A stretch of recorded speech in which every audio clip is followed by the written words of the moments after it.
Hello दोस्तों, स्वागत है आपका स्टडी राइज यूट्यूब चैनल पर। तो हमारी लेखपाल भर्ती परीक्षा हेतु प्रैक्टिस सेट सीरीज चल रही है।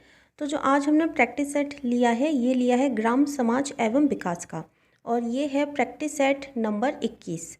जिसने 20 नहीं देखे तो प्लेलिस्ट में जाके देख सकते हैं। तो चलिए फिर आज की वीडियो स्टार्ट करते हैं। उससे पहले जिसने अभी तक चैनल सब्सक्राइब नहीं किया है तो जल्दी से सब्सक्राइब कर लें और बेल आइकन को भी प्रेस कर लें, जिससे कि वीडियो की नोटिफिकेशन आपके पास सबसे पहले पहुंच जाए। तो चलिए फिर आज की वीडियो हम स्टार्ट करते हैं। तो ये है ग्रामीण समाज विकास एवं उसकी जानकारी। तो हमारा पहला क्वेश्चन दिया है, भारत में रजत क्रांति यानी कि सिल्वर रेवोल्यूशन किससे संबंधित है? कपास का उत्पादन से, स्वच्छ पेय जल का बोतलीकरण से, चांदी का उत्खनन से, या फिर अंडा और चिकन का उत्पादन से। तो भारत में जो रजत क्रांति है यह किससे संबंधित है? तो ये है अंडा और चिकन का उत्पादन से। ठीक है, अंडा और चिकन का उत्पादन से। सही आंसर है इसमें ऑप्शन डी। नेक्स्ट क्वेश्चन है हमारा, परिक्षेत्रीय मृदा को अन्य किस नाम से जानते हैं? ड्रिफ्ट मृदा, एलुवियल मृदा, ट्रांसपोर्टेड मृदा, या फिर ये सभी। तो इसमें सही आंसर हो जाएगा ऑप्शन सी, ट्रांसपोर्टेड मृदा। ट्रांसपोर्टेड मृदा। ठीक है, इसमें दिया है परिक्षेत्रीय, यानी परिक्षेत्र जो शब्द है उसका अर्थ क्या है? तो परिक्षेत्र शब्द परि तथा क्षेत्र से मिलकर बना है। ठीक है, जिसमें जो परि जो शब्द है उसका अर्थ होता है दूसरा या फिर अन्य, अर्थात परिक्षेत्र मृदा का अर्थ हुआ दूसरे स्थान क्षेत्र से आई हुई मिट्टी। परिक्षेत्रीय का अर्थ क्या हो गया कि दूसरे स्थान क्षेत्र से आई हुई मिट्टी। इस प्रकार परिक्षेत्रीय मृदा का अन्य नाम क्या है? ये है ट्रांसपोर्टेड मृदा। ठीक है, ट्रांसपोर्टेड मृदा यानी दूसरे स्थान क्षेत्र से आई हुई मिट्टी। सही आंसर है इसमें ऑप्शन सी। नेक्स्ट क्वेश्चन है, पटवारी पद का प्रारंभ सर्वप्रथम किस शासक ने किया था? बाबर, शेरशाह सूरी, अकबर, या फिर जहांगीर। तो पटवारी पद का प्रारंभ मुगल शासक ये किया था शेरशाह सूरी ने। ठीक है, शेरशाह सूरी द्वारा किया गया था, जिसमें अकबर ने बाद में इसमें कुछ सुधार किए। और जब चौधरी चरण सिंह आए तो उनके समय पटवारी का नाम बदलकर क्या रख दिया गया? लेखपाल कर दिया गया। ठीक है, चौधरी चरण सिंह के काल में समय में जो पटवारी शब्द है उसका नाम बदलकर लेखपाल शब्द कर दिया गया। सही आंसर हो जाएगा इसमें ऑप्शन बी। हमारा अगला सवाल है, तहसील स्तर पर राजस्व प्रशासनिक अधिकारी कौन होता है? कानूनगो, एसडीएम, तहसीलदार, या फिर कृषि अधिकारी। तो इसका सही आंसर हो जाएगा ऑप्शन सी, तहसीलदार। ठीक है, जो तहसील स्तर है उस पर राजस्व प्रशासनिक अधिकारी कौन होता है? वहाँ का तहसीलदार ही होता है। ठीक है, तहसील भारत की एक क्या है? प्रशासनिक इकाई है। कई राज्यों में इन्हें तालुकदार भी कहा जाता है। कई राज्यों में इन्हें क्या कहा जाता है? तालुकदार भी कहा जाता है। इन्हें कर अधिकारी यानी कि टैक्स ऑफिसर भी कहते हैं। ठीक है, तो सही आंसर हो जाएगा इसमें ऑप्शन सी, तहसीलदार। अगला प्रश्न है, जिले में तहसील दिवस का आयोजन कब होता है? माह के प्रथम शनिवार को, माह के प्रथम तथा तृतीय मंगलवार को, माह के अंतिम मंगलवार को, या फिर माह के प्रथम तथा द्वितीय सोमवार को। तो तहसील दिवस का आयोजन जो होता है यह होता है माह के प्रथम तथा तृतीय मंगलवार को जिला की हर तहसील में प्रातः 10 बजे से किया जाता है। कब होता है? महीने के प्रथम तथा तृतीय मंगलवार को। ठीक, जिसमें कि जो जन सामान्य जो लोग होते हैं अपनी समस्याएं बड़े बड़े अधिकारियों के समक्ष रख सकते हैं, इसलिए ये तहसील दिवस मनाया जाता है। ठीक है, सही आंसर है इसमें ऑप्शन बी। नेक्स्ट है, जनगणना 2011 के अनुसार ग्रामीण भारत की आबादी है 83.3 करोड़, 73.3 करोड़, 37.3 करोड़, या फिर इनमें से कोई नहीं। तो 81 का सही आंसर है ऑप्शन ए, 83.3 करोड़। ठीक है, तो जनगणना 2011 के अनुसार भारत की जनसंख्या लगभग कितनी है? 121 करोड़ है। लगभग कितनी है, 121 करोड़ है। ठीक है, इसमें 83.31 करोड़ लोग यह कौन है, ग्रामीण में रहते हैं। ठीक है, ग्रामीण निवासी हैं। और 37.71 करोड़ ये नगरीय जनसंख्या इसमें शामिल है। ठीक, यदि अगर हम इसका प्रतिशत में देखा जाए तो भारत की कुल जनसंख्या में 68.84% लोग ग्रामीण तथा 31.16% नगरीय जनसंख्या का योगदान है। ठीक, तो इसमें जो सही आंसर है वह है ऑप्शन ए, 83.3 करोड़। अगला प्रश्न है, ग्रामीण भारत में प्रत्येक वर्ष कितने प्रतिशत टीवी सेटों की बिक्री होती है? 40%, 50%, 44% या फिर इनमें से कोई नहीं। तो ग्रामीण भारत में प्रतिवर्ष लगभग 44% टीवी सेटों की बिक्री होती है, क्योंकि अगर वर्तमान में देखा जाए तो ग्रामीण क्षेत्रों में लगभग 100% विद्युतीकरण किया जा चुका है, जिसने टीवी की मांग को क्या किया है, प्रभावित किया है। इसके अतिरिक्त जो ग्रामीण क्षेत्र हैं उसमें विद्युतीकरण से टीवी की मांग क्या है, बढ़ गई है। ठीक, तो इसमें जो सही आंसर है वह है ऑप्शन सी, 44%। हमारा अगला प्रश्न है, हरित क्रांति का लाभकारी वरदान किन विशेष फसलों के लिए है? दलहन और तिलहन, जूट और कपास, गेहूं और चावल या फिर गन्ना और चाय पत्ती।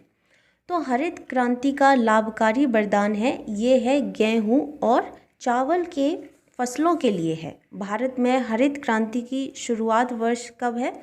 तो ये है 1966-67 में। ठीक है, 1966-67 से हुई। हरित क्रांति प्रारंभ करने का श्रेय ये जाता है प्रोफेसर नॉर्मन बोरलॉग को जाता है। ठीक है, इन्हें नोबेल पुरस्कार भी मिला है। नोबेल पुरस्कार विजेता हैं प्रोफेसर नॉर्मन बोरलॉग। लेकिन अगर हम भारत में बात करते हैं तो MS स्वामीनाथन को इसका जनक कहा जाता है। हरित क्रांति से अभिप्राय क्या है कि देश के सिंचित एवं असिंचित कृषि क्षेत्रों में अधिक उपज देने वाले संकर तथा छोटे यानी कि बौने बीजों के उपयोग से फसल उत्पादन में वृद्धि करना है। ठीक है, तो इसका जो सही आंसर है वह है ऑप्शन सी, गेहूं और चावल। नेक्स्ट क्वेश्चन है, कोविड-19 के दौरान उत्तर प्रदेश सरकार ने प्रति सप्ताह में किन 2 दिनों में पूर्ण लॉकडाउन करने की घोषणा की है? रविवार और सोमवार, शनिवार और सोमवार, शनिवार रविवार या फिर केवल रविवार। तो ये पुराना करंट अफेयर है थोड़ा, तो ठीक है, तो इसमें देखते हैं इसमें कौन से 2 दिन थे जिसको जो उत्तर प्रदेश सरकार है पूर्ण लॉकडाउन करने की घोषणा की थी। तो ये था शनिवार और रविवार को। ठीक है, शनिवार और रविवार को 2 दिन बंद रहता था, पूर्ण लॉकडाउन रहता था। ठीक, इसमें सही आंसर है ऑप्शन सी। नेक्स्ट है क्वेश्चन, 2011 की जनगणना के अनुसार ग्रामीण जनसंख्या के आधार पर उत्तर प्रदेश का देश में कौन सा स्थान है? प्रथम, द्वितीय, तृतीय या फिर चतुर्थ। तो हमारा 85 का जो सही आंसर है वह है ऑप्शन ए, प्रथम। ऑप्शन ए, प्रथम। 2011 की जनगणना के अनुसार अगर देखा जाए तो ग्रामीण जनसंख्या के आधार पर जो उत्तर प्रदेश है वह देश में प्रथम स्थान है तथा राज्य की कुल जनसंख्या में नगरीय जनसंख्या की प्रतिशत की दृष्टि से उत्तर प्रदेश देश के राज्यों में 30वें स्थान पर है। 30वें स्थान पर है। ठीक है, अगर ग्रामीण जनसंख्या के आधार पर देखी जाए तो पहले स्थान पर है, और अगर नगरीय जनसंख्या की दृष्टि पर देखे जाए तो 30वां स्थान है किसका? उत्तर प्रदेश का। सही आंसर है इसमें ऑप्शन ए। नेक्स्ट क्वेश्चन, सर्वाधिक ग्रामीण जनसंख्या वाला जिला है? कानपुर, इलाहाबाद, वाराणसी या फिर महोबा। तो सर्वाधिक ग्रामीण जनसंख्या वाले 5 जिले हैं। ठीक है, सबसे पहले है इलाहाबाद, फिर है आजमगढ़, जौनपुर, सीतापुर और गोरखपुर। तो इसमें सही आंसर क्या है? Option B, Allahabad. इलाहाबाद, ठीक है, सर्वाधिक ग्रामीण जनसंख्या वाला जिला है। अगला है प्रश्न, हरित क्रांति का मुख्य उद्देश्य क्या है? कृषि उत्पादन में वृद्धि करना, साख व्यवस्था में सुधार करना, मांग पूर्ति में संतुलन बनाए रखना या उपरोक्त में से कोई नहीं। तो इसमें सही आंसर है ऑप्शन ए, कृषि उत्पादन में वृद्धि करना। हरित क्रांति का उद्देश्य क्या था? कृषि उत्पादन में वृद्धि करना। नेक्स्ट क्वेश्चन है, उत्तर प्रदेश में रानी लक्ष्मीबाई बांध परियोजना निर्मित है घाघरा नदी पर, बेतवा नदी पर, सोन नदी पर या फिर चंबल नदी पर। तो जो रानी लक्ष्मीबाई बांध है यह किस नदी पर स्थित है? तो यह है बेतवा नदी पर स्थित है। रानी लक्ष्मीबाई बांध परियोजना बेतवा नदी पर स्थित है। सही आंसर है इसमें ऑप्शन बी। अगला प्रश्न है, उत्तर प्रदेश में उगाई जाने वाली निम्नलिखित फसलों में किसकी अवधि न्यूनतम है? चना, अरहर, मूंग या फिर मसूर। तो उत्तर प्रदेश में उगाई जाने वाली फसलों में सर्वाधिक अवधि है यह है अरहर की होती है। सर्वाधिक अवधि किसकी होती है? अरहर की होती है। और जो सबसे कम समय अवधि है ये है मूंग की। सबसे कम किसकी है? मूंग की। हमसे पूछा क्या है? सबसे न्यूनतम, यानी सबसे कम अवधि किसकी है? ये है मूंग की। ठीक है, सही आंसर है इसमें ऑप्शन सी। नेक्स्ट है, भारत में उत्तर प्रदेश जिस पैदावार का सबसे बड़ा उत्पादक है वह है खाद्यान्न, दलहन, तिलहन या फिर मसाले। तो आंकड़ों के अनुसार उत्तर प्रदेश में समग्र भारत का 19.54% खाद्यान्न का उत्पादन है। किसका है? खाद्यान्न का उत्पादन होता है सबसे ज़्यादा। ठीक है, खाद्यान्न उत्पादन की दृष्टि से उत्तर प्रदेश देश में प्रथम स्थान है। इस संदर्भ में दूसरा देखा जाए तो ये है पंजाब और तीसरा है मध्य प्रदेश। पहले स्थान पर है उत्तर प्रदेश खाद्यान्न के में, ठीक है, दूसरे पर है पंजाब और तीसरे पर है मध्य प्रदेश। सही आंसर है इसमें ऑप्शन ए। नेक्स्ट, UPSRLM का उद्देश्य है गरीबी हटाना, शिक्षा सेवा, स्वास्थ्य सुविधा या फिर विलासितापूर्ण वस्तुएं देना। तो 91 का जो सही आंसर है वह है ऑप्शन ए, गरीबी हटाना। ऑप्शन ए, गरीबी हटाना। तो UPSRLM का उद्देश्य जमीनी स्तर पर निर्धनों की सशक्त एवं स्थायी संस्था बनाकर ग्रामीण परिवारों को लाभप्रद एवं हुनरमंद मजदूरी रोजगार के अवसर प्राप्त करने में समर्थ बनाते हुए गरीबी को हटाना है। ठीक है, जिसके फलस्वरूप उसकी जो आजीविका है उसमें निरंतर उत्तरोत्तर प्रगति हो सके। ठीक है, उत्तरोत्तर यानी बढ़ती हुई प्रगति हो सके। सही आंसर है इसमें ऑप्शन ए, गरीबी हटाना। UPSRLM का उद्देश्य है क्या है? गरीबी हटाना। अगला प्रश्न है, UPSRLM ने कब तक गरीबी को अत्यंत कम करने का लक्ष्य रखा है? 2022 से 23, 2020-21, 24-25 या फिर 25 से 26। तो इसमें जो सही आंसर है वह है ऑप्शन सी, वर्ष 2024 और 25। 2024 और 25 तक इसमें क्या है कि जो UPSRLM ने गरीबी को अत्यंत कम करने का इसमें लक्ष्य रखा है। सही आंसर है इसमें ऑप्शन सी। नेक्स्ट क्वेश्चन, हाल ही में योगी आदित्यनाथ ने वन महोत्सव के अंतर्गत प्रदेश में कितने पौधे लगाने के कार्य का शुभारंभ किया? 25 करोड़, 20 करोड़, 10 करोड़ या फिर 15 करोड़। तो इसका सही आंसर हो जाएगा ऑप्शन ए, 25 करोड़। 25 करोड़।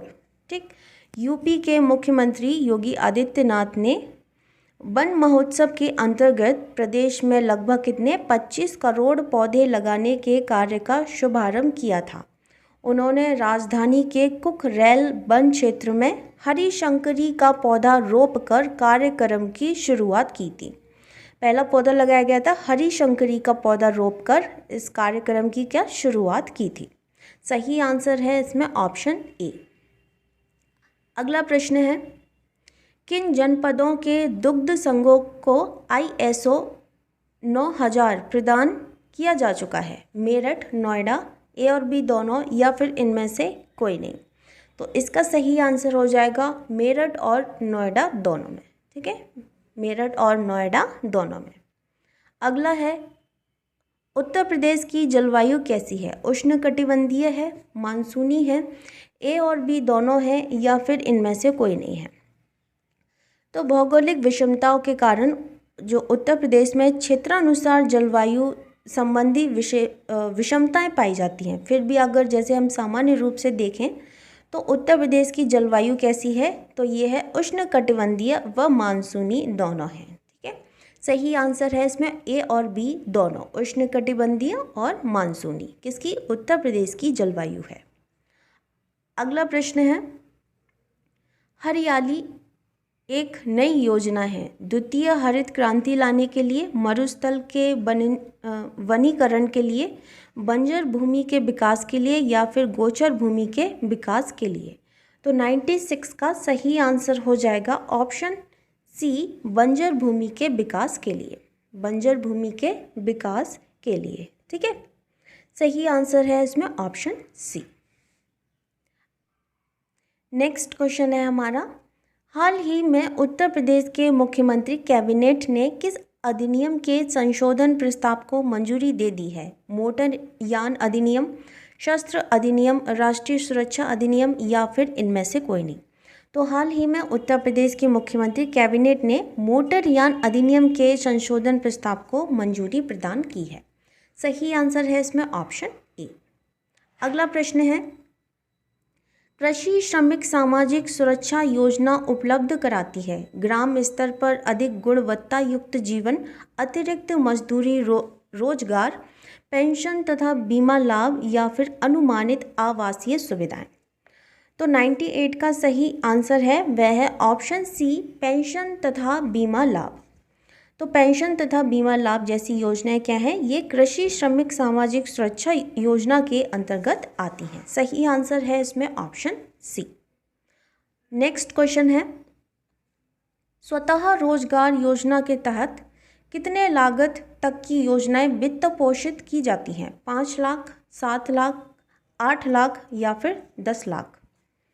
तो गरीबी रेखा से नीचे जीवन यापन कर रहे अनुसूचित जाति के लोगों के लिए स्वतः रोजगार योजना के तहत 7 लाख लागत तक की कृषि एवं अकृषि क्षेत्र की परियोजनाएं वित्त पोषित की जाती हैं। सही आंसर है इसमें ऑप्शन बी, 7 लाख। अगला प्रश्न है, जमींदारी प्रथा का आरंभ कब किया गया? 1993 में, 1793 में, 1893 में, या फिर 1693 में। तो ये जमींदारी प्रथा किसने प्रारंभ की थी? ये की थी लॉर्ड कॉर्नवालिस ने, लॉर्ड कॉर्नवालिस ने। ठीक है, तो लॉर्ड कॉर्नवालिस ने जमींदारी प्रथा का शुभारंभ वर्ष ये किया था 1793 में, 1793 में किया था। यह प्रथा भारत में मुगल काल एवं ब्रिटिश काल में प्रचलित एक राजनीतिक सामाजिक प्रथा थी, जिसमें क्या होता था कि भूमि का जो स्वामित्व होता था उस पर काम करने वालों का ना होकर किसी और यानी कोई जमींदार का होता था, जो खेती करने वालों से कर वसूलते थे, यानी कि टैक्स वसूलते थे। सही आंसर है इसमें ऑप्शन बी, 1793। ठीक है, 1793। तो ये थी आज की वीडियो। उम्मीद करती हूँ आपको वीडियो पसंद आई होगी। वीडियो पसंद आती है तो इसको दोस्तों के साथ ज़रूर शेयर करें। मिलते हैं फिर बहुत जल्द नेक्स्ट वीडियो में, तब तक के लिए थैंक यू सो मच।